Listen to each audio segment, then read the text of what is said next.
While it might seem logical to think that Nazism came to an end with the death of Adolf Hitler on April 30th, 1945, the truth is that, shortly before committing suicide, the Führer designated Joseph Goebbels, the regime's historic minister of propaganda, as his successor. Goebbels, however, was far from holding a privileged place among the likely successors to Hitler. This list had been headed until early 1941 by Rudolf Hess. Appointed Hitler's deputy on April 21, 1933, Hess held that position until May 10, 1941, when he flew solo to Scotland to try to negotiate peace with the United Kingdom. Hess, however, was quickly intercepted by Allied forces, who took him prisoner, and was eventually convicted of conspiracy against world peace, sentenced to life imprisonment until his suicide in 1987. The role of Führer's successor was then disputed between Hermann Göring and Heinrich Himmler. Hitler gradually withdrew from public life towards the end of 1944. Many testimonies claim that by then, his face was almost completely emaciated, with large, dark circles under his eyes, and his left hand trembled incessantly. His voice was heard by the German population for the last time on January 30, 1945, during the celebration of the 12th anniversary of the Nazi Party's rise to power, through a radio broadcast. His last public appearance took place shortly thereafter, on March 20th, during a brief ceremony in which the Führer decorated some members of the Hitler Youth. The event was filmed and the footage was edited to conceal his deteriorated appearance. Meanwhile, Goebbels became the visible face of the regime, urging the army and the population to continue fighting for the future of the German nation. During the final months of the regime, while Hitler increasingly secluded himself in his Berlin bunker, Goebbels delivered speeches to the German people, frequently broadcasted on the radio. He even moved to the banks of the Oder River, the German army's last line of defense, to boost the morale of the troops. However, Goebbels kept a diary where he poured out his concerns about the regime's future. Written since 1923 and published posthumously and in parts, these intimate diaries show Goebbels' fear during the final weeks of the war, when defeat became inevitable. On April 12, 1945, shortly before the city's fall, the Berlin Philharmonic gave a concert for the Nazi Party elite.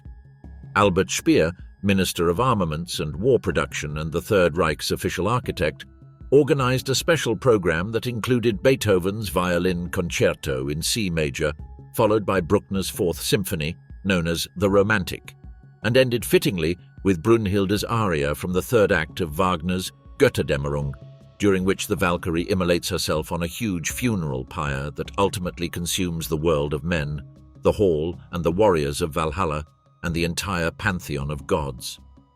As the audience made their way to the exit, with Brünnhilde's cries of pain still echoing in their ears, members of the Deutsches Jungvolk from the Hitler Youth distributed cyanide capsules in small wicker baskets.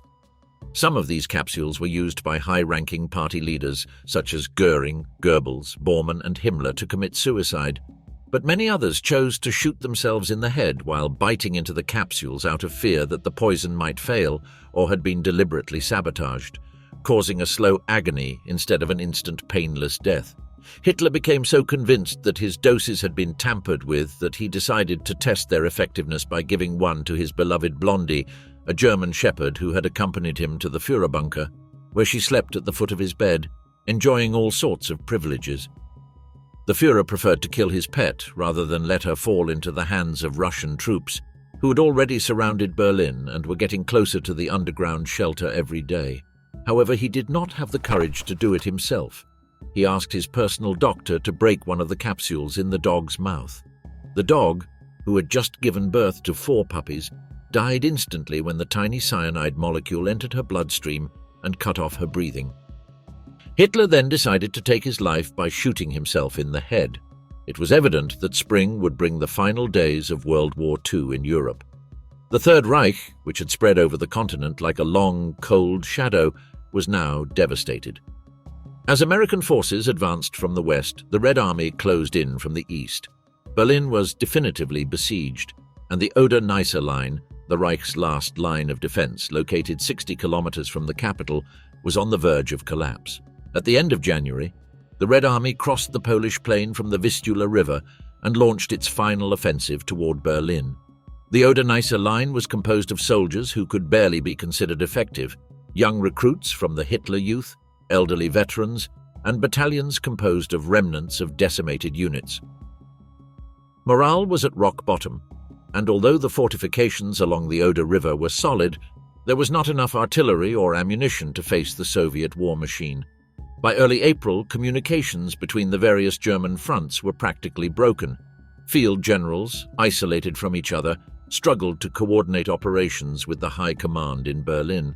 Chaos reigned not only on the battlefield, but also in the upper echelons of German leadership. Nazism was finally coming to an end. And amid the chaos, a wave of suicides swept across the country. In April alone, 3,800 people took their own lives in the capital. The inhabitants of the small town of Demmin, located north of the city about 3 hours away, fell into a collective panic when retreating German troops blew up the bridges connecting the town to the rest of the country, leaving them trapped by the 3 rivers that encircled that peninsula, defenseless against the cruelty of the Red Army. Hundreds of men, women and children took their own lives in just 3 days. Entire families walked into the waters of the Tolense River, tied together with a rope around their waists, with the youngest children carrying rocks in their backpacks. The chaos reached such a point that Russian troops, who until then had been looting the town's houses, burning buildings and raping women, were ordered to contain the suicide epidemic. This epidemic finally reached Hitler, and the one forced to succeed him was none other than the famous Minister of Propaganda of the Third Reich, Joseph Goebbels. At the end of 1761, after 6 years of fierce fighting across Europe, the 7 Years' War was coming to an end. The Prussian army, led by Frederick the Great, which had not long before struck fear throughout the continent, was now on the brink of ruin. Threatened by the armies of Austria and Russia on the eastern flank and by the French army on the western flank, its economy was shattered, its resources dwindling, and it had only about 60,000 soldiers left in its ranks. Frederick considered his kingdom lost and was himself on the verge of suicide. However, on January 5, 1762, Elizabeth I of Russia died, and her nephew assumed the throne as Peter III of Russia. Paradoxically, Peter was a great admirer of Frederick the Great. Days after taking the throne, he ordered his troops to withdraw and returned all occupied territory without demanding anything in return. Without the support of the Russian army, the court in Vienna was forced to make peace with Prussia. France followed shortly thereafter. The unexpected peace with Russia resulting from Elizabeth I's death strengthened the Prussian kingdom, which was on the brink of collapse, and went down in history as the miracle of the House of Brandenburg. Almost 2 centuries later, on the morning of April 12, 1945, US President Franklin D. Roosevelt told his aides that he felt a severe headache.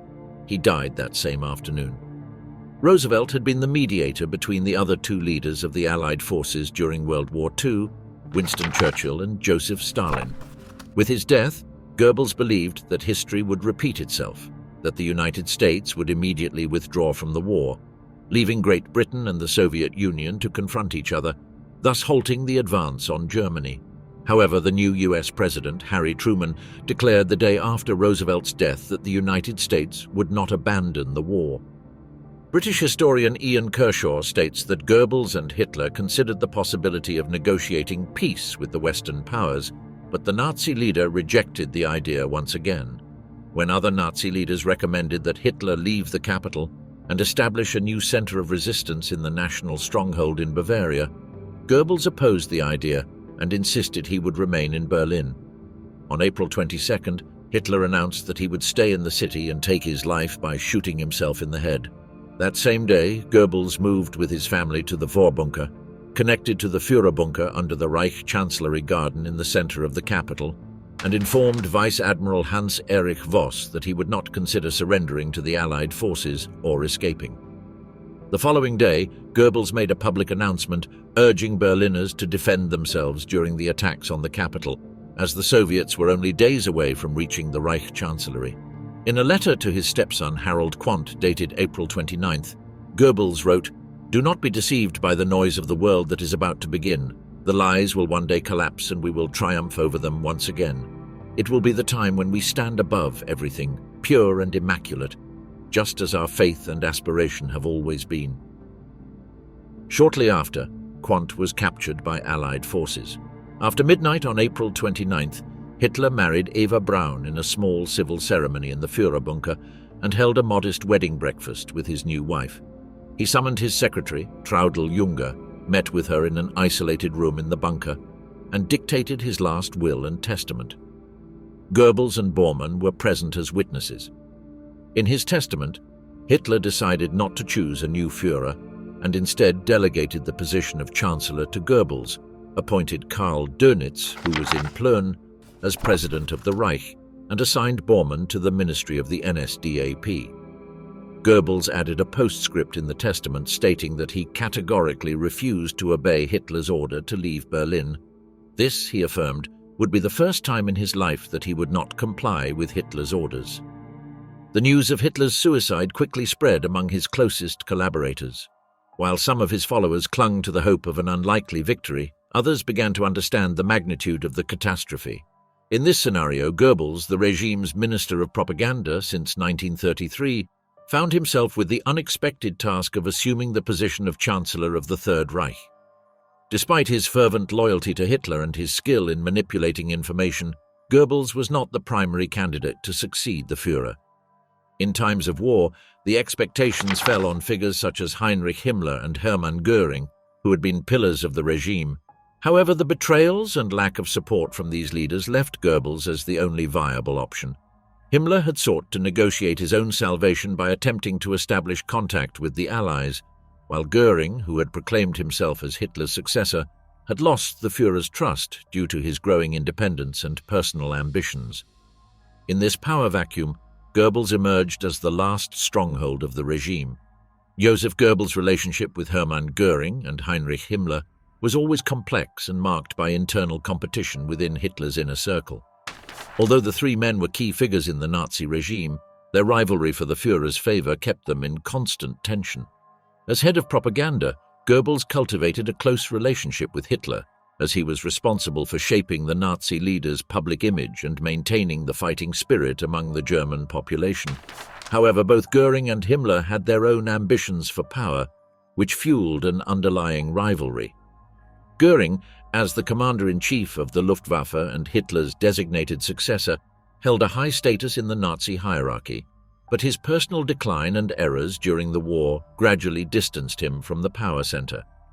Himmler, as head of the SS, represented the most fearsome force within the Third Reich, and his loyalty, though initially strong, began to waver as the chances of a German victory faded.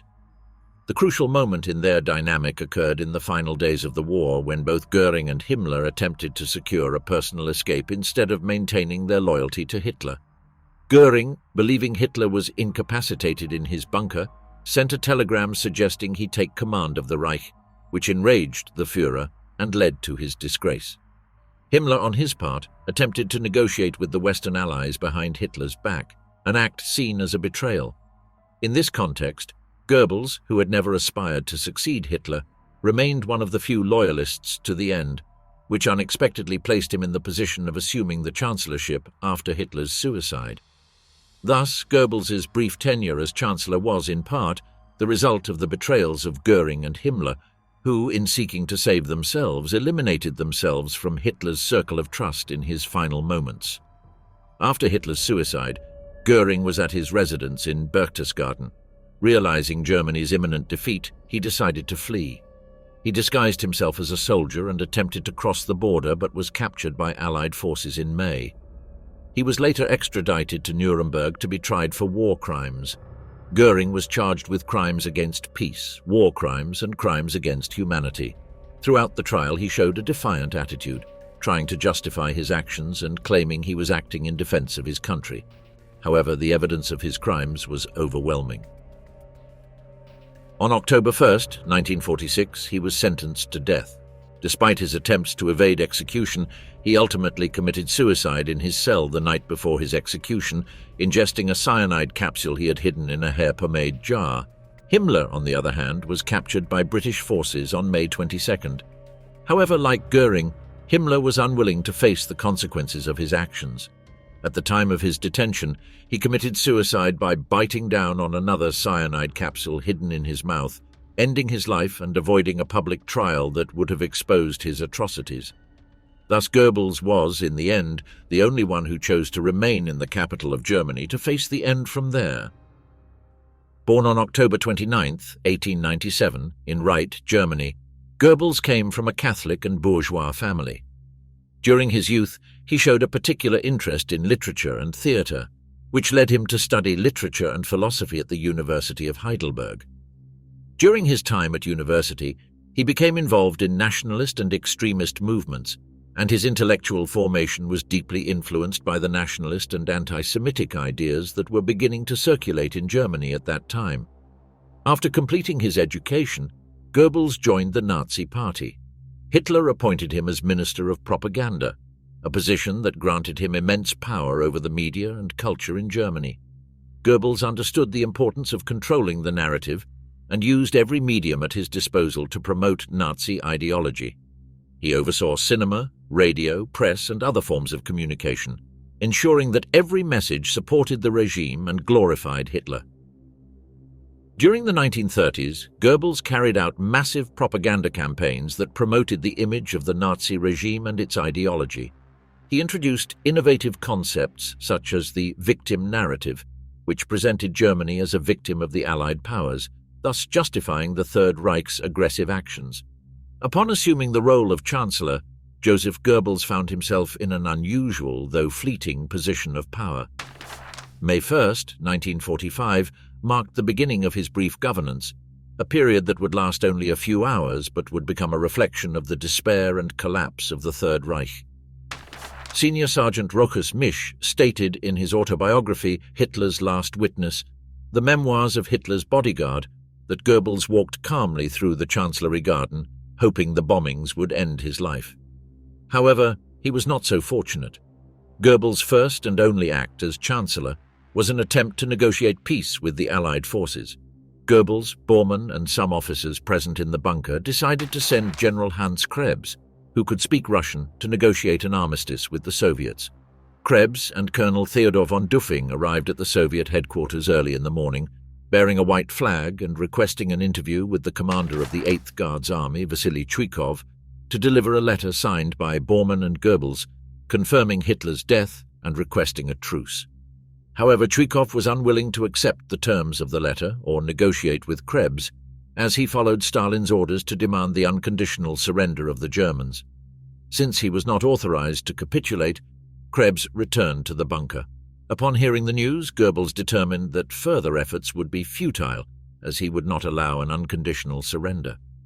Throughout the morning of May 1st, Bormann and Goebbels sent radio messages to Dönitz informing him of Hitler's death and proposed keeping the Nazi cause alive, though the flame would quickly die out. The day began with a speech that Goebbels delivered to the remnants of what was once the Third Reich.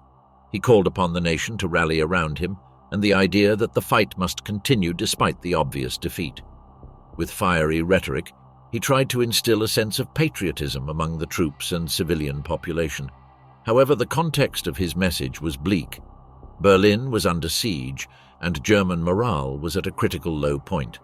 Goebbels was known for his ability to manipulate information and create narratives that fueled patriotic fervor among the German people. However, after Hitler's death, his role changed dramatically. His rise to power was more symbolic than practical. In a country on the brink of ruin, Goebbels' authority was greatly limited by the disintegration of the state apparatus and the imminent arrival of Allied forces. During that critical day, Goebbels called for resistance. Through speeches and broadcasts, he attempted to infuse a sense of purpose in a moment of despair. He clung to the idea that the Third Reich could still recover, emphasizing that the struggle must continue until the end. However, deep down, many of his compatriots knew the war was lost. Hopelessness filled the air, and rumors of Berlin's fall grew more frequent. As the hours passed, Goebbels understood that his government would be brief. The power structure that had supported Hitler was collapsing, and the loyalty of his subordinates was increasingly questionable. Meanwhile, the Red Army advanced, and the city of Berlin turned into a battlefield. With the future of the regime at stake, Goebbels decided to act with a mixture of despair and determination. In an attempt to maintain the illusion of control, the former Minister of Propaganda took a series of actions that reflected his commitment to Nazi ideology. He increased propaganda and launched campaigns to boost the morale of the troops and the population. However, the effectiveness of his efforts was questionable. During the last months of the war, Goebbels' speeches and publications had taken on an increasingly apocalyptic tone, calling on citizens to bravely endure the battle. However, after Hitler's death, with the Soviets advancing on Berlin and the other Allied powers preparing to cross the Rhine, it was impossible to hide the fact that defeat was inevitable. Bormann sent a telegram to Plön, suggesting that Dönitz refrain from making decisions that would affect the course of the conflict or making public appearances until further information from the capital was received. Dönitz, unaware that Hitler had died, decided to send a telegram reaffirming his loyalty to the Führer. Bormann sent another telegram reporting Hitler's death, and Goebbels did the same to confirm it. This was, in fact, the last telegram sent from the Führerbunker. Goebbels, Bormann, and Dönitz decided to keep the news secret until around 10:30 at night, when they issued a statement via radio claiming that Hitler had died leading the defense of the city against the Soviet forces. Thus, during his only day at the helm of the Nazi regime, Goebbels did nothing more than what had earned him his place in the party: lie. Goebbels' state grew increasingly grim. The ideology he had fervently defended for years seemed to be fading before his eyes. Deep down, he knew his government was merely a facade, an attempt to cling to a glory that had been lost forever. Yet Goebbels' fanaticism drove him to continue his struggle, even when defeat was imminent. That same night, Goebbels made a decision that would define his legacy: suicide. As Soviet troops entered Berlin, he and his wife Magda decided that they could not allow their children to live in a world without Nazism. Surrender was ultimately unacceptable. Magda, Goebbels' wife, shared his convictions. After a brief period in silent films and a failed first marriage, Magda met Goebbels in 1929, when he was just an up-and-coming politician within the Nazi Party. They married on December 14, 1931, and together had 6 children: Helga, Hilde, Hans, Hedwig, Brigitte, and Michael. As Joseph Goebbels established himself as Minister of Propaganda of the Third Reich, Magda became a key figure within the regime. She was known for her physical attractiveness and eloquence, actively participating in social events and ceremonies, becoming a sort of First Lady of National Socialism. Magda shared the Nazi ideology and fostered the image of an archetypal family aligned with the regime's values, though her personal life was marked by tensions and conflicts. Her relationship with Goebbels was complicated. He was known for his numerous infidelities, and though Magda initially forgave him, these episodes caused tensions in their marriage. Despite these issues, Magda remained loyal to her husband and the party, becoming an influential figure among the wives of Nazi leaders. The couple discussed the possibility of taking their own lives as a way to seal their fate, and together agreed that the end should include their 6 children. It was a desperate act, but in their distorted view of reality, they believed it was a way to protect their children from the suffering to come. On the afternoon of May 1st, Goebbels prepared to carry out his tragic decision. While the sound of war roared outside, the bunker became the stage for his final performance.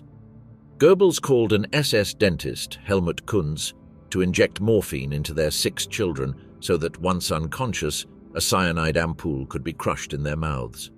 According to Kunz's testimony, he only administered morphine to the children, and it was Magda Goebbels and Ludwig Stumpfegger, Hitler's personal physician, who administered the cyanide. Around 8 o'clock, as darkness began to settle, Goebbels and his wife left the bunker and walked to the Chancellery Garden, where they committed suicide. There are various versions of this event. In one, the most well-known, Goebbels shot his wife and then took his own life. In another, they each took a cyanide capsule and soldiers delivered the final shot. In 1948, Günther Schwegemann, Goebbels' aide, testified that the couple walked ahead of him up the stairs and went out to the Chancellery Garden. Schwegemann waited in the stairwell and heard gunshots. Later, he went outside and saw the lifeless bodies of the couple. Following previous orders, an SS soldier shot Goebbels' body several times to ensure he was dead. They attempted to burn the bodies with gasoline, but the remains were not fully incinerated or buried. Another testimony came from a bunker employee, mechanic Johannes Henschel, who later told Misch that Goebbels committed suicide in his room in the bunker after a heated argument, and Magda in the Vorbunker in the early hours of May 2nd. Goebbels' death removed the last obstacle preventing General Helmuth Weidling, the last commander of Berlin's defensive area, from accepting the unconditional surrender terms of his garrison, though he chose to delay the request until the next morning to allow his subordinates to escape during the night. The Battle of Berlin lasted until May 2nd and resulted in heavy losses on both sides. The Red Army suffered over 350,000 casualties, while German casualties have only been estimated at around 100,000. A few days later, Voss was taken back to the bunker by the Soviets to identify the partially burned corpses of Joseph and Magda Goebbels and their children. Their remains, along with those of Hitler, Eva Braun, General Krebs and Hitler's dogs, were buried and exhumed several times. The final burial took place at the Smersh facility in Magdeburg on February 21, 1946. In 1970, Yuri Andropov, director of the KGB, authorized an operation to destroy the remains. On April 4, 1970, a KGB team used detailed burial maps to exhume 5 wooden coffins at the Magdeburg facility. The contents of the coffins were incinerated, crushed, and thrown into the Biederitz River, a nearby tributary of the Elbe. Hitler's death, therefore, did not mark the definitive end of the Third Reich. In its final hours, the empire that had threatened to spread over the entire world was governed by its Minister of Propaganda. On May 7, 1945, General Alfred Jodl signed the unconditional surrender of the German armed forces in Reims, France. This act ended the fighting in Europe, although victory celebrations did not begin until May 8th. Germany's surrender was greeted with jubilation in Allied countries, marking the end of a conflict that had claimed millions of lives and left Europe in ruins. However, the surrender also left a complex legacy. Germany's defeat raised questions about responsibility for the war crimes committed during the conflict, including the implementation of the Holocaust. This would become a central issue at the Nuremberg trials, where Nazi leaders would be judged for their crimes. Germany's surrender not only marked the end of the war in Europe, but also ushered in a new world order. The Allied powers faced the task of rebuilding Europe and establishing new borders. As Germany was divided into occupation zones, tensions began to emerge between the United States and the Soviet Union, laying the groundwork for the Cold War. Thus, Germany's surrender represented not only the conclusion of World War II, but also a turning point in modern history. Although many people believe this occurred immediately after Hitler's death, the truth is that Joseph Goebbels was responsible for governing the Nazi regime during its final hours.